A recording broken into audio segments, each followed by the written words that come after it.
Hello दोस्तों, आपका स्वागत है आज के मेरे एक और नई डरावनी भूतिया कहानी में। आपने मुझे इस चैनल में बहुत ज़्यादा प्यार दिया है, इसलिए मैं इस चैनल को छोड़ नहीं सकता। पर मैं आपको लोगों को एक चीज़ बता देना चाहता हूँ, इसके सिवा मेरा एक और चैनल है जिसका नाम यूट्यूबर भैया जी है। आप उस चैनल को भी विजिट कर सकते हो। और चलो आज की कहानी शुरू करूँगा। प्रिया का बॉयफ्रेंड गरीब था या कोई और, ये भूत था या कोई इंसान ही जो अपनी लाइफ में कुछ नहीं कर पाता। तो चलो शुरू करता हूँ आज की कहानी। पवन एक गरीब घर का लड़का था। वो अपनी पढ़ाई एक बड़े से कॉलेज में कंप्लीट करता था और उसके साथ वो एक छोटे से मोटरसाइकिल के कंपनी में काम किया करता था। उसका गुजारा उसी के काम से होता था। वो अपने काम को छोड़ देता तो उसका गुजारा नहीं होता और उसके कॉलेज का भी पैसा भरना ज़रूरी था। उसके कॉलेज में उतने गरीब कोई भी नहीं थे, सब एक बड़े रईस फैमिली से बिलोंग करते थे। बस पवन ही था जो एक गरीब घर से था, इसलिए तो उसका कोई कॉलेज में दोस्त नहीं बनता। पवन जब शुरू में कॉलेज जाता है तो देखता है कि कॉलेज में सिर्फ सब बड़े फैमिली के बच्चे ही पढ़ते हैं, बस एक पवन ही था जो गरीब था। पवन आज पहली बार कॉलेज जा रहा था, इसलिए उसने सबसे अच्छे कपड़े अपने घर से निकाल के पहने थे, पर वहाँ पे जाते हुए उसके कपड़े पूरे फीके पड़ चुके थे। लग रहा था कि पवन कुछ फटा हुआ कपड़ा पहन के आया है।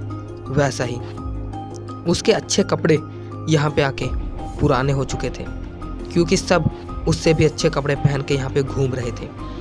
पवन धीरे से जाता है और वहाँ पे क्लासरूम में कोने में बैठ जाता है। जब पवन कोने में बैठ ही रहा था तभी एक लड़का और कहता है, तू कौन है बे, यहाँ पे कब आया और इतना गरीब, यहाँ से निकल, ये मेरी सीट है। पवन उसे कुछ नहीं कहता और अपने बैग को उठाता है और वो दूसरे सीट पे बैठ जाता है। और तभी क्लास में बच्चे आने शुरू हो जाते हैं। क्लास में बच्चे बैठ चुके थे, पर पवन की सीट में बस वही अकेला पवन बैठा हुआ था। पर उसके सिवा हर सीट में दो दो बच्चे, तीन तीन बच्चे बैठे हुए थे, पर पवन की सीट में कोई भी नहीं बैठा हुआ था। पवन बस अकेला ही था। उसे पता था कि पवन गरीब है, इसलिए अभी उसका कोई भी दोस्त नहीं बनेगा, पर उसे भरोसा था कि पवन एक अच्छा लड़का है, उसे अपने जैसा कोई अच्छा दोस्त तो मिल ही जाएगा। 3 दिन बीत चुके थे, पर अभी भी उसका वहाँ पे कोई भी दोस्त नहीं बनता। बस उसे गालियों के सिवा वहाँ पे अच्छी बात कभी नहीं सुनाई दे रही थी, जैसे कि पवन के साथ कुछ लड़ाइयाँ या रैगिंग हो रही हो। पवन एक दिन कॉलेज जाता ही है, तभी देखता है कि उसके सीट में आज कोई लड़की बैठी हुई थी जो कॉलेज में सबसे सुंदर दिखती थी, क्योंकि पवन ने पहली बार उस लड़की को देखा था। पवन जाता है और डरा और धीरे सहमा सा कहता है, ये सीट तो मेरी थी ना। तभी वो लड़की कहती है, ओ सॉरी, सीट क्लास पूरी फुल थी, इसलिए मैं वहाँ पे बैठ गई। आपको कोई प्रॉब्लम ना हो तो मैं बैठ सकती हूँ। पवन ने सोचा, ये तो इज्जत दे रही है, मतलब ये भी एक अच्छी लड़की है।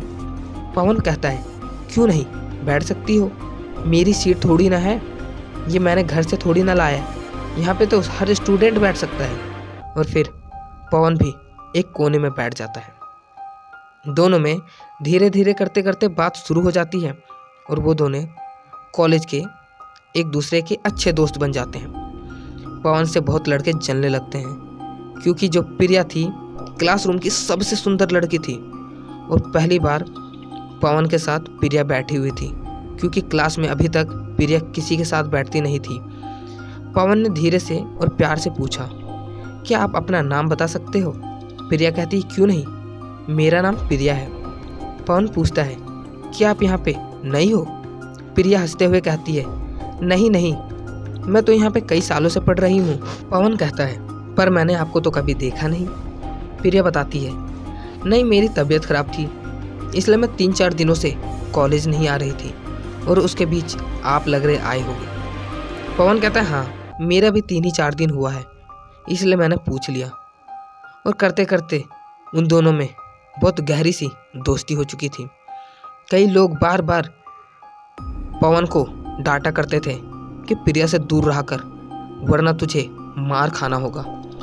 पवन उनकी बात को इग्नोर करके प्रिया के साथ हमेशा बात किया करता था, पर वो लड़के पवन से जला करते थे, क्योंकि कभी भी प्रिया किसी भी लड़के के साथ कॉलेज में नहीं बैठी थी। पहली बार पवन ही था जिसके साथ प्रिया कॉलेज में एक बेंच पे बैठा करती थी। और फिर एक दिन कुछ लड़के पवन के साथ रैगिंग करने लगते हैं और उसी के बीच पवन को कुछ छोटी मोटी सी चोट लग जाती है। पवन क्लासरूम में अकेला चुपचाप बैठ कर रो ही रहा था।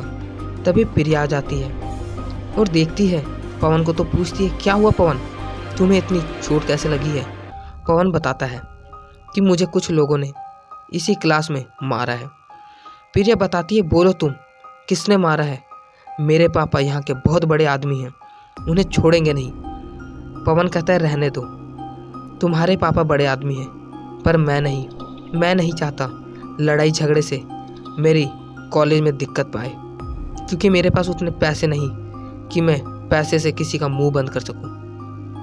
प्रिया उसकी बातों को सुन करके उसे और ज़्यादा लाइक करने लगती है, क्योंकि पहली बार पवन ही एक अच्छा लड़का था जो ऐसी बात कर रहा था, वरना हमेशा यहाँ पे सभी लड़के पैसे की अकड़ दिखाया करते थे।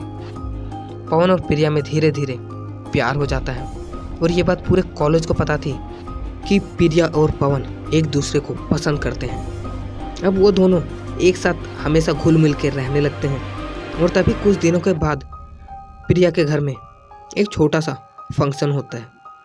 छोटा सा इसलिए कह रहा हूँ क्योंकि ये तो उनका हर दिन का काम ही था, अमीर लोगों का पार्टी करने का। पर पवन का ये पहला एक्सपीरियंस था जो वो बड़े लोगों का पार्टी में जाने वाला था। प्रिया कहती है, पवन, आज मेरा बर्थडे है, तुम ज़रूर आना, मैं इंतज़ार करूँगी। पवन कहता है, नहीं, मेरे पास कुछ अच्छा कपड़े नहीं हैं जो मैं पहन के आ सकूं। प्रिया कहती है, कुछ भी पहन के आ जाना, कौन तुम्हें देखने आ रहा है? और तभी पवन कहता है, ठीक है। प्रिया वहाँ से चली जाती है और पवन रात को पूरा अच्छे से तैयार होके एक कपड़ा लेता है जो लगभग 300 रुपये का था। और उसने सोचा था, मैं पहली बार प्रिया के घर जा रहा हूँ, इसलिए क्यों ना कुछ अच्छा पहन के जाऊँ। इसलिए पवन एक अच्छा सा कपड़ा खरीदता है और वो शर्ट पहन करके और एक अच्छा सा पैंट पहन करके प्रिया के घर निकल जाता है। पवन के पास उतने पैसे भी नहीं थे कि वो अच्छा सा गिफ्ट खरीद सके, पर उसने प्रिया के लिए एक अच्छी सी घड़ी खरीदी थी।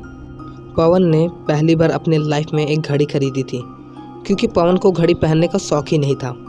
और शौक़ रहता भी कैसे, घड़ी के लिए पवन के पास पैसे जुट ही नहीं पा रहे थे, इसलिए पवन अपने लिए घड़ी खरीदता ही नहीं था।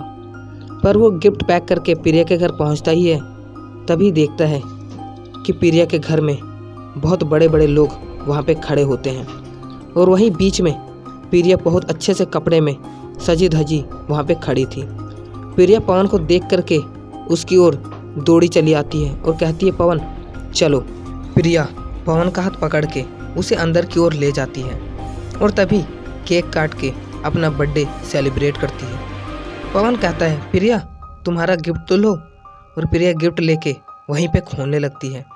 प्रिया ने किसी का भी गिफ्ट खोला नहीं था और बस पवन का ही गिफ्ट वहाँ पे खोल रही थी। और वो देखती है तो उसमें एक प्यारी सी घड़ी रखी हुई थी, लगभग 300-400 की। प्रिया को तो अच्छा लग गया वो घड़ी, पर वहाँ के उसके दोस्त उसे कहते हैं, क्या प्रिया तुमने एक कैसा भिखारी बॉयफ्रेंड पटाया है? ऐसा बॉयफ्रेंड तो हमारे यहाँ के नौकर भी नहीं रहते और तुमने एक भिखारी को अपना फ्रेंड बनाया। प्रिया इस बात को सोच करके कहने लगती है, क्या पवन, तुम थोड़ा अच्छे कपड़े तो पहन के आते, गिफ्ट नहीं लाते चलता। और तभी उसके दोस्त कहने लगते हैं, ना कपड़ा ढंग का पहनता है, ना दिखता ढंग का है, और गिफ्ट भी क्या लाया है ये 300-400 का। और तभी प्रिया को गुस्सा आ जाता है। वो पवन के गिफ्ट को जोरों से पटक देती है और पवन को कहती है, तुम यहाँ से निकल जाओ। पवन कहता है, क्यों, ऐसा क्या हुआ है? मेरे पास सबसे अच्छे कपड़े यही थे, मैं क्या करूँ? पर प्रिया उसकी बात नहीं सुनती और उसे धक्का दे के बाहर निकालने ही लगती है। और तभी कुछ ऐसा होता है जिसे सभी लोग सुन करके वहीं के वहीं मूर्ति बन जाते हैं और उसकी बात सुन करके सब चिंतित हो जाते हैं। ऐसा क्या हुआ था वहाँ पे जिसे सुन करके सब डर गए थे? ऐसा क्या हुआ था कि वहाँ पे सब शांत ही शांत हो चुका था हम सुनेंगे इसी के पार्ट 2 में। तब तक आप हमारे यूट्यूब चैनल को सब्सक्राइब कर लो। मिलेंगे इसी के साथ एक नई डरावनी सी भूतिया कहानी लेकर के। तब तक के लिए डरते रहो।